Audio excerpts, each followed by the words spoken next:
Good morning. It's October the 28th. I'm out harvesting next to the last of the black Madeira. There's a couple 258s, Italian 258s I see up there too. And I just cut into this one. Isn't that a beauty? Isn't that gorgeous? I've got some ripe ones here, which I'm going to pick now.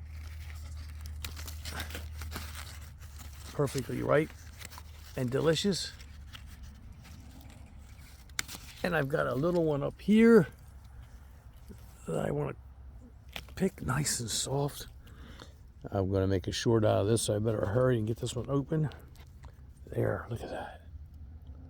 Look at that. Let me gobble this down. Look at them.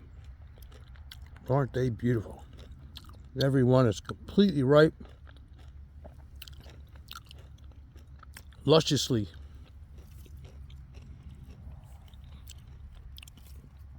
Absolutely exquisite taste.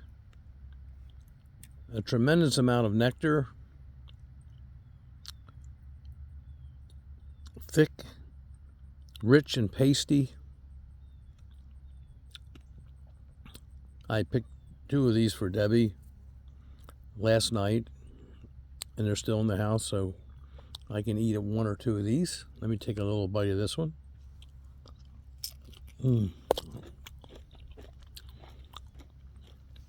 Wow. That is so delicious.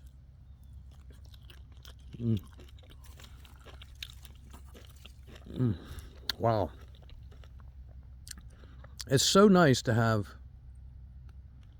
still have a few ripe figs in the yard at the end of October. I've got a few other figs that are hanging on, just a couple here and there in my orchards, a couple in the back orchard, and a few in what I call the front side orchard. But not nearly enough to satiate my urge and my craving for figs each day. Today's pretty good. I've got some real delicious figs to enjoy. Let's take a bite of half of this one. Oh my God. These are the moments that honestly make growing figs worth it. They're rewarding, extremely satisfying. Let me try and cut this one.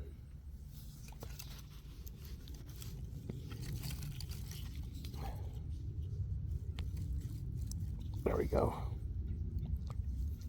Look at that one. Woo!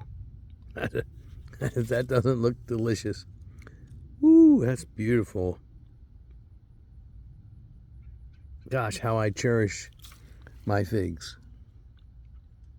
This is what it's all about, ladies and gentlemen. All organically grown to the best of my ability.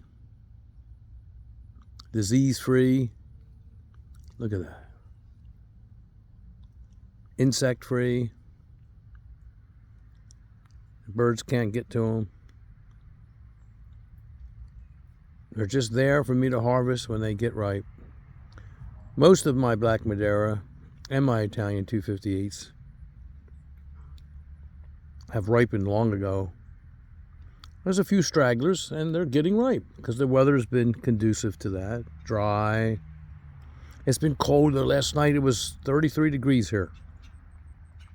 It was 1 degree above freezing. I actually picked some of the persimmons and I put them in the house. I picked them last night because I wasn't sure what the temperature might be. It went down to 33 and they were predicting frost in a nearby area. And I managed to pick 4 boxes of persimmons, which was just a slight dent in the total. and they're protected from the frost. But the frost doesn't really bother the persimmons that much, especially light frosts or ground frosts. Just because it frosts on the ground doesn't mean it frosts above the ground, where the persimmons might be hanging 7, 8, 10, 15 feet above ground. But even when it does get below freezing, and I've mentioned this before, it doesn't spoil the persimmons, not for a long time. But I pick some just to be on the safe side and to get them before the frost, because they ripen perfectly well without ripening on the tree. They don't have to ripen on the tree at all once they've blushed. So I'm going to be giving some of those away. But right now I'm enjoying the figs. Almost the last of the Black Madeira. This particular Black Madeira, you will recall, was one of the baby Black Madeira's that I demonstrated how to air layer figs the way I do it. I made a movie or video of that. And from that, I did 3 Black Madeira air layers, and all 3 were successful. They're all doing really well, and they all produce a great deal of fruit this year. And they're all exceedingly healthy. Very, very, very, very, very healthy. And very productive.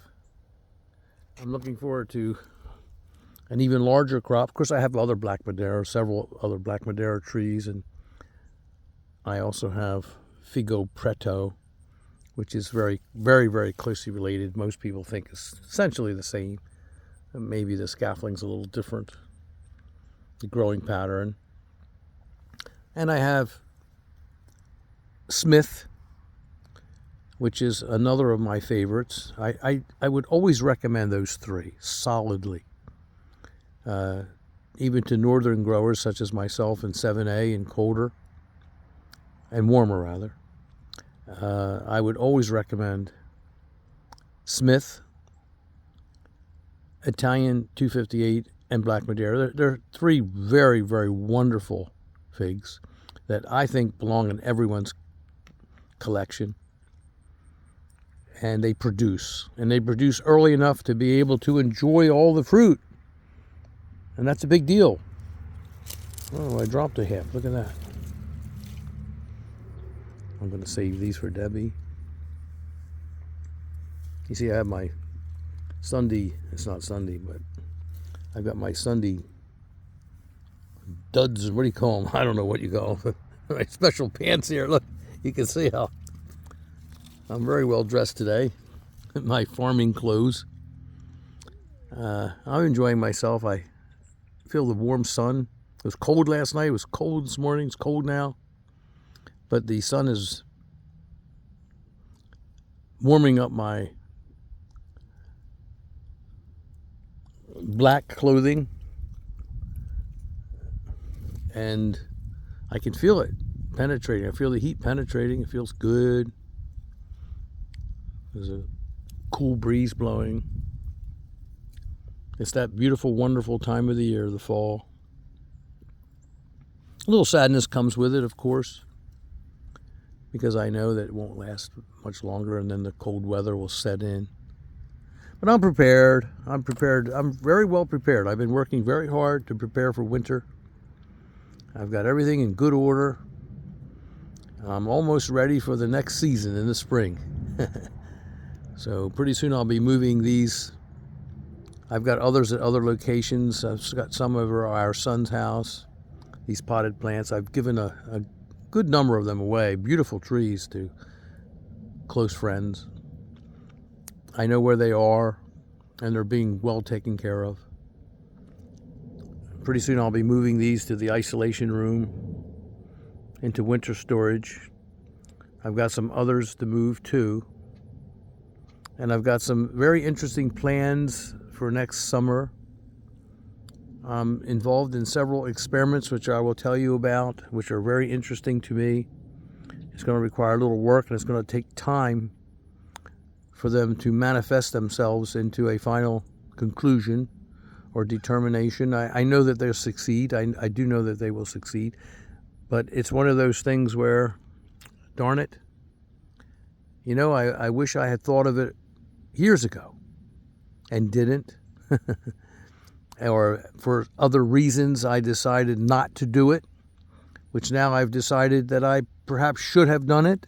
And so therefore I am now doing it. Late is better than never, I guess, in this situation. But it's going to take time. I'm going to be doing some grafting. I'm going to be grafting some of my rootstock, which is highly resistant to nematodes. And I'm going to graft onto that rootstock some of my favorite varieties that aren't doing too well in another location where I have a lot of nematodes, where certain varieties are flourishing, and a couple of others that I really want to add into my collection and at that location are not. And the reason why they are not is because of nematodes. So the solution to that problem is going to be grafting those desired, highly desired additional varieties that I can't seem to grow in that 7B location because of the sandy nature of the soil. Sandy soil is always bad for nematodes. And to graft those onto resistant rootstock. And in a couple of years, I'm going to have wonderful, beautiful trees there too, like I have here. I have them in the ground, so I'm not worried too much. But I want to include Smith. I have a nice Smith tree growing there, and it seems to be doing all right. But two are infected a little bit with nematodes. It's not as bad as the Ronde Bordeaux, which is a variety I want to grow there. I've got beautiful trees here in the ground that produce an enormous amount, but I want back up. And when I go there, I want to be able to eat that fruit. And I want to get a Smith tree guaranteed to grow well. Even though I have one growing really well, I want to make sure I have Smith grafted onto a rootstock that's nematode resistant as well, because I so tremendously value Smith. And I'm going to do the same for Italian 258 and Black Madeira. And I think I'm going to succeed in getting them to grow in the ground, in sweet spots, in special locations with a microclimate in that location, in 7B. I'm almost positive now that I will be able to succeed in doing that. And if I graft them onto nematode-resistant rootstock, it will guarantee, I believe, my success. If I fail, I fail, but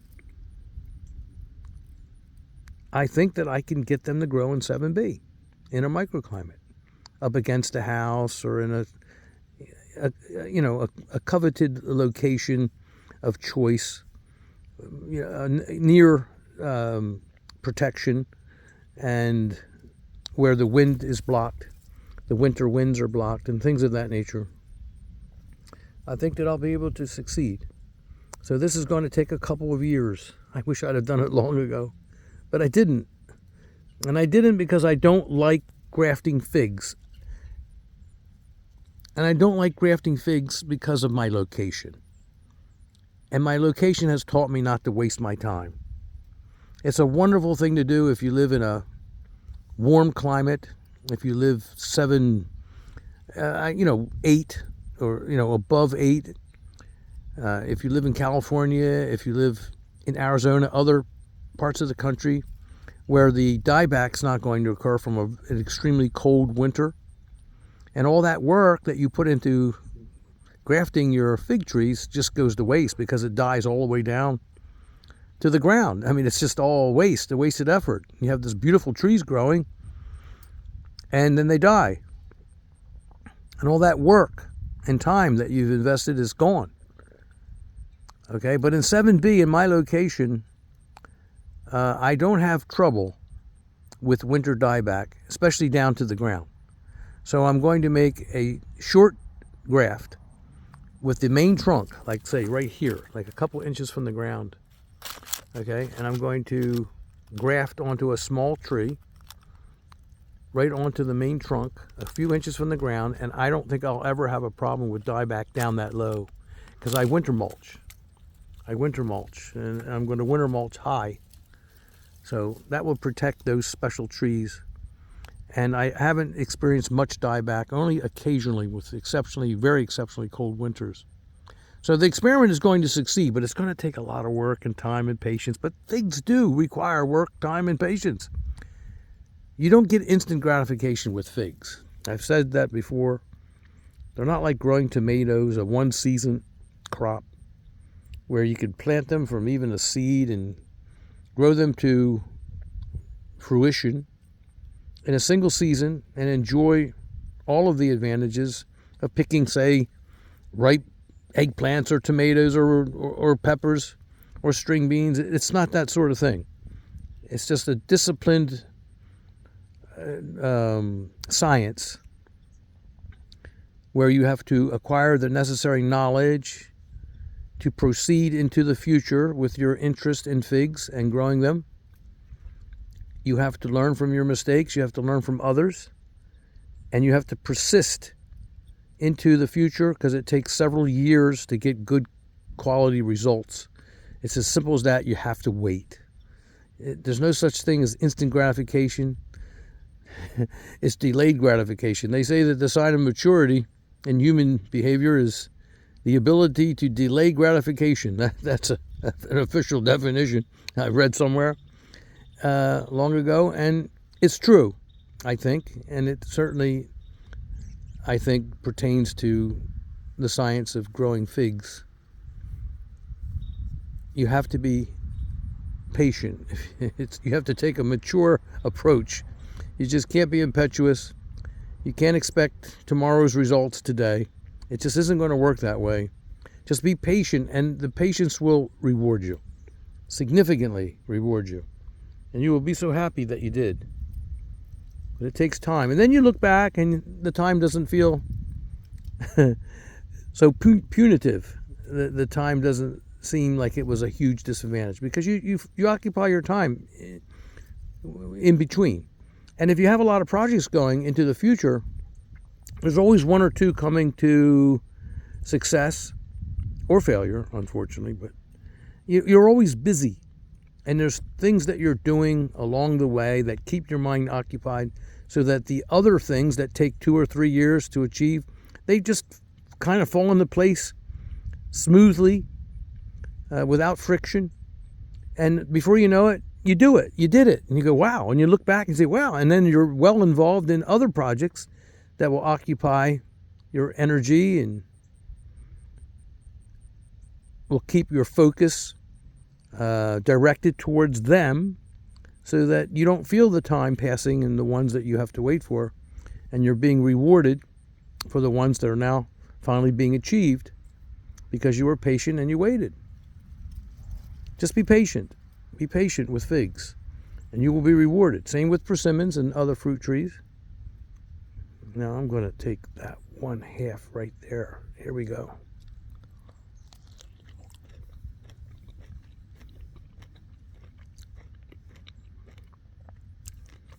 That is so good. I would not subtract anything whatsoever, because it's October the 28th. Nothing from the taste of these figs. If anything, they're better than ever. Isn't that a wonderful reward? Look at that. Okay. So, all right, I've run this video a little longer than I wanted to. What is that over there? What do I see over there? Uh-oh, look at that. A fig fell down in the past that I didn't know about. Look at that. That feels like I could eat that. There's nothing wrong with that. I'm gonna eat that up. I didn't notice it. There's another one I never noticed that fell down and shriveled all up. Look at that. Oh well. That's okay.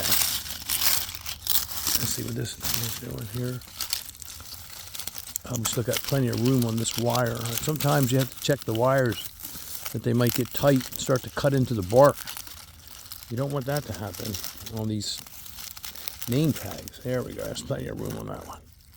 I made sure of that. Italian 258. There. Okay.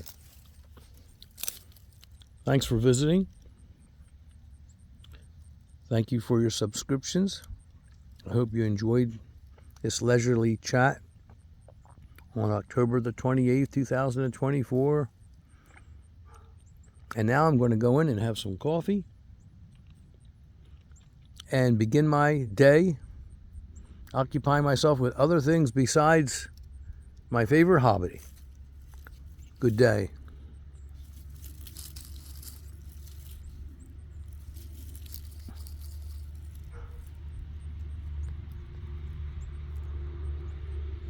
If you like, I can always auction off these pants for you in the future. I'll save them when I'm gone. They might be of some value, who knows? Good day.